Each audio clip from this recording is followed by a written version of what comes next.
leader of an organization, how are you not close with the stars of the organization? And the dilemma right now in the WNBA is that the star players, the Asias, the Stewies, the Sabrinas, the Caitlyn Clarks, they don't have a good enough relationship with the leader. The Nafisas, they don't have a good enough relationship with Cathy Engelbert. She came in and she wants all the credit for everything, but there's not enough communication between the leader and between the players. And now you got a revolt.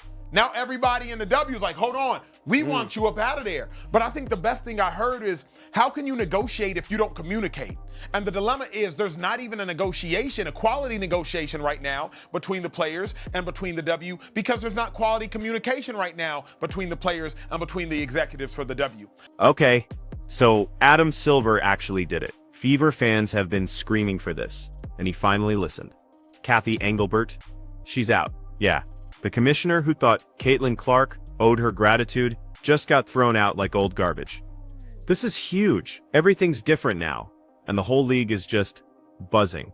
But before we dive into how big of a mess this was, I gotta ask you, do you think they waited too long to fire her, or was it perfect timing? You need to resign. Period. Reason I say that, doggy, is because when a player, any player, but especially one of that magnitude, attacks you publicly like that, that weak-ass statement Commissioner Engelbert gave is not good enough. And I'm gonna say it, it was a weak-ass statement. Could you imagine somebody directing comments and criticisms at you, taking conversations they've had with you directly and telling the world what you said? And did you see that statement Commissioner Engelbert gave? She basically provided no defense of herself. I mean, I don't have the statement right directly in front of me, y'all. Mischaracterization. A mischaracterization. She was disheartened. I'm disheartened at the mischaracterization. Right? You heard that? What? Cathy Engelbert is gone, fired, booted, kicked right out of her chair and into unemployment. And it's all because she just couldn't keep her mouth shut about Caitlyn Clark. Well, let me clarify first, because it's proxy season, right? No CEO do you just put the base pay in there. You put their bonus, you put their stock options, you put everything. Caitlyn has the ability to make up to $500,000 just in WNBA wages this year. So, of course, they're just looking at a base which is collectively bargained. And actually, it's low. Because she's the #1 pick, she'll make a little more than that. But she also has millions and millions of dollars of endorsements. She's actually, because she declared to become pro, her endorsements are higher in dollar value. She has a global platform now, not just a U.S. platform. So, she's going to do just fine, as will the top players in the league, as every league does. Also, there's comparisons to the men. Those men's leagues are 75 to 120 years old. We're tipping off our 28th season. I would say if you looked at them 28 seasons in, we're further ahead. But I realize we still have a lot of work to do, and it's all... Listen, this is the same commissioner who actually thought telling Clark to get on her knees and thank the league was a smart thing to say. The same one who let players like Alyssa Thomas just throw elbows, let the refs ignore obvious fouls, and then acted surprised when fans got mad about what they were watching. But here's the thing, the NBA finally had enough. Adam Silver, the big boss, he stepped in and made the call. And yeah, it was way overdue. Think about it. When you have players like Napheesa Collier publicly ripping you, Sophie Cunningham calling you delusional, Lexi Hull joining the pushback, and a whole fan base threatening to stop watching, there's just no way you can hold on to that job. Let's take a quick look back. Thank you all for your time today. I have prepared a statement that I would like to make before taking any questions. All right. So first of all, I'd like to congratulate the Mercury for advancing to the finals. And I want to be clear, this conversation is not about winning or losing. It's about something much bigger. The real threat to our league isn't money. It isn't ratings, or even missed calls, or even physical play. It's the lack of accountability from the league office. Since I've been in the league, you've heard the constant concerns about officiating, and it has now reached levels of inconsistency that plague our sport and undermine the integrity in which it operates. Remember the comments that really lit the fuse on all of this? Napheesa Collier, in her exit interview, just absolutely ripped into Engelbert. She said the WNBA's leadership is the worst in professional sports. She said Engelbert just brushes off injuries, ignores what players say, and acts like everything's perfectly fine, even when the refereeing is a complete joke. But then, man, here's the real kicker. Engelbert told her that Caitlyn Clark should be grateful the WNBA exists, because get this, without it, she'd have nothing. Wow. At Unrivaled this past February, I sat across from Cathy and asked how she planned to address the officiating issues in our league.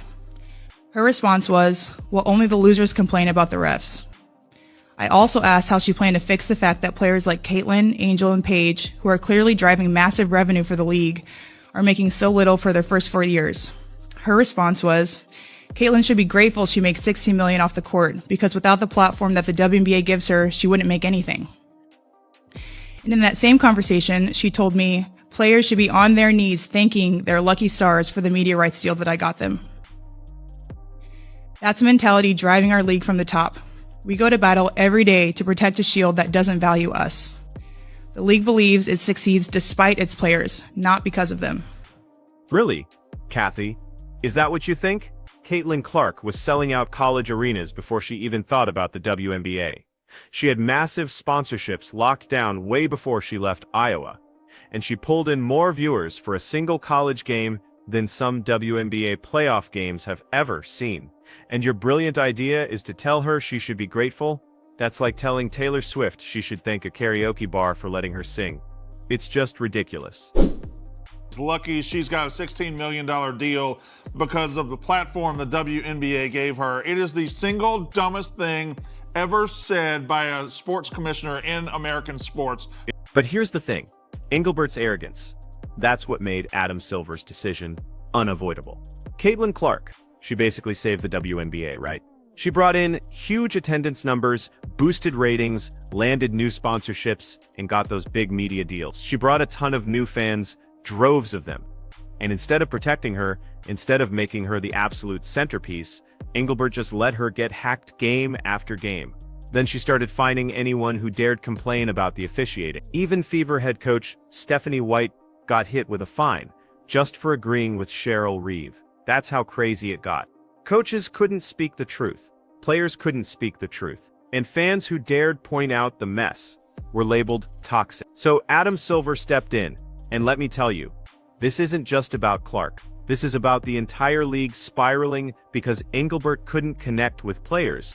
She couldn't manage the referees, and she just kept treating the WNBA like some corporate boardroom. Now let's talk about those refs for a second. Fans have been screaming all season about how inconsistent they are. Players have been yelling about the physicality, and what did Engelbert say? We have the best refs in the world. Seriously, the best in the world? These are the same refs who couldn't call a flagrant foul if someone got body slammed through the scorer's table. Even Becky Hammon said it. If the NBA had this level of chaos, players would be throwing punches every single night. But in the WN, it just slides. Because apparently drama is good for the league. Yeah, drama is great until your biggest star is lying on the floor, holding her ribs while your ratings tank. Drama is great until players like Collier are out with ankle injury. Drama is great until fans say, I'm done, and they stop showing up, and guess what? That's exactly what started to happen. Ratings dipped, attendance, outside of Fever games, stayed flat. Fans stopped tuning into non-Clark matchups, and Engelbert just kept pretending everything was fine. That's why Silver had to pull the trigger. Because the WNBA was handed a golden goose in Clark, and instead of protecting it, Engelbert practically roasted it over an open fire. What about the timing? Some people might say Silver waited too long. Others will say he moved fast. Look, I'd say he moved right when the league was about to completely implode. You can't have multiple players going viral just blasting your commissioner. You can't have your MVPs and all-stars calling leadership negligent. And you absolutely cannot have Caitlyn Clark fans threatening to stop watching. This firing is as much about saving the WNBA as it is about punishing Engelbert. Because let's be real, the NBA doesn't want to admit it. But Clark, she is their cash cow. She's the whole reason networks agreed to that massive media rights deal. She's the reason advertisers suddenly care. She's the reason seats are actually full. Without her, the WNBA is basically back to begging ESPN2 for a Tuesday night slot, and Engelbert had the nerve to belittle her. That's why she's out of a job. But let's not give Silver too much credit. He didn't just suddenly wake up and realize Engelbert was bad at this. Players and fans have been screaming about it for months. No, this firing happened because the money was at risk. The NBA could see sponsorships slipping away, fans threatening boycotts, and rival leagues like Unrivaled gaining serious traction. If Clark had ever said, "You know what, I'm done with this league," it would have been a death blow. Silver just couldn't let it get that far. So Cathy's gone, and now the big question is, who replaces her? This is where things get really tricky. The league doesn't just need a business mind,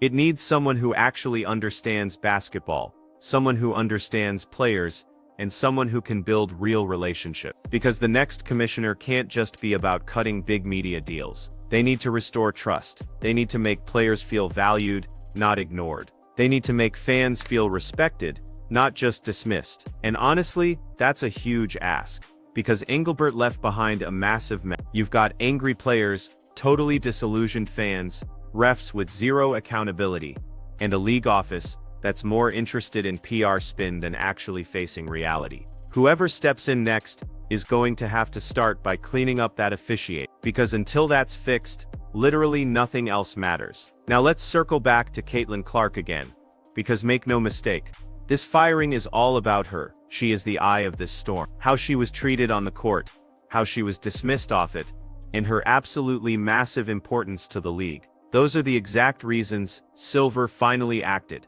And here's the irony. Engelbert thought Clark needed the WNBA more than the WNBA needed her. Turns out it was the complete opposite. The league desperately needed Clark, and now it needs to prove it actually values her before she decides she's better off somewhere else. So, where does this all leave us? A commissioner fired right in the middle of a huge scandal, a fan base that's fuming, but also maybe a little hopeful. A league that's desperate to save its reputation, and a superstar in Caitlyn Clark, who for the first time all season, might actually feel like the adults in the room are finally taking her seriously. But don't think this fixes everything. Firing Engelbert, that's just step one. There's still a mountain of problems. The officiating, the inconsistent discipline, the terrible communication with players, and that whole culture of fines, instead of accountability. The new commissioner has to flip that script, and they have to do it fast. And one last thing before we move on. Did you notice how fast Sophie Cunningham and Lexi Hull jumped in to back up Collier? That wasn't just random, guys. That was a coordinated revolt. The players smelled weakness at the top, and they just pounced. And honestly, good for them. Because without that pressure, without that public firestorm, Silver might have just let Engelbert limp along. Instead, she's out, and the WNBA just changed forever. So, here's where things really get interesting. Cathy Engelbert is gone, but the fallout, that's just begin. Let's be super clear. Adam Silver didn't fire her because he suddenly started caring about players. He fired her because she completely embarrassed the league. When you've got Napheesa Collier, Sophie Cunningham and Lexi Hull all going viral for blasting the commissioner, that's a problem you absolutely cannot PR your way out of. Silver had to protect the NBA's investment. Remember, this isn't just about women's basketball. The WNBA's media rights are directly tied to the NBA. Silver had networks lined up for billion-dollar deals, and when Engelbert made those totally tone-deaf comments about Clark being grateful, she put the NBA's leverage at serious risk. You just don't mess with the golden goose. Now let's talk about Clark again, because everything just revolves around her. This is a player in her second year as a pro, not a rookie anymore. She's already carried the fever to relevance. She's already broken ratings record. She's already the face of the league, whether some other players like it or not. And what did Engelbert do? She dismissed her impact. She dismissed her injuries. And she treated her like some pawn in her little sustainability game. That's not leadership. That's pure sabotage. And Collier exposed it perfectly. She literally told us, Engelbert said, only losers complain about the refs. So, all the Fever fans complaining, losers. Coaches like Stephanie White, who wanted consistency, losers. Players getting hacked every single night, losers. That was Engelbert's mindset. And then she doubled down by saying Clark's endorsements only exist because of the WNBA. Give me a break. Clark had national sponsors before she ever stepped foot on a WNBA court. She was the most marketable college athlete since Zion Williamson. She sold out arenas coast to coast. The league needed her, not the other way around. And that arrogance, that complete inability to see reality, that's why she's unemployed today. Here's where Adam Silver actually played it smart. He didn't just let Engelbert step down quietly. He made it crystal clear that the NBA had lost confidence in her leadership. That's really important, because it sends a massive message to players. The league office isn't untouchable anymore. You speak up, you can actually make change. Collier proved it. Sophie proved it. Lexi proved it. The pressure totally worked. But let's not kid ourselves. The problems aren't solved, because the WNBA still has a massive officiating issue. Fans aren't blind. Come on. They see the inconsistent whistles, the clear favoritism, the targeting, and just firing Engelbert doesn't magically fix that. The new commissioner absolutely has to step in and overhaul the entire system. We're talking full-time referees, real accountability, total transparency. Otherwise, nothing really changes. And let's be honest, the refs have become the biggest story of the season. More than Clark's scoring, more than Boston's dominance, more than Reese's drama. Every single week, fans are talking about blown calls, unfair ejections, and questionable suspension. That tells you everything you need to know about how bad the product got under Engelbert. Now let's zoom out a bit. The WNBA had a golden moment handed to them. You had Caitlyn Clark, Angel Reese, Aaliyah Boston, Paige Beckers coming soon. The spotlight was finally here. And instead of building on it, Engelbert fumbled it. Ratings are dipping outside of Clark games. Players are totally frustrated. Fans are angry. In rival leagues like Unrivaled, they smell blood in the water. And Silver knew it. That's why he moved right now. Because if Clark ever said, "I'm done," if she ever bolted for Unrivaled, it's over. Imagine 1 million viewers tuning in to watch her outside the WNBA. The NBA simply couldn't let that happen. So Engelbert is gone. And now everyone's asking, who comes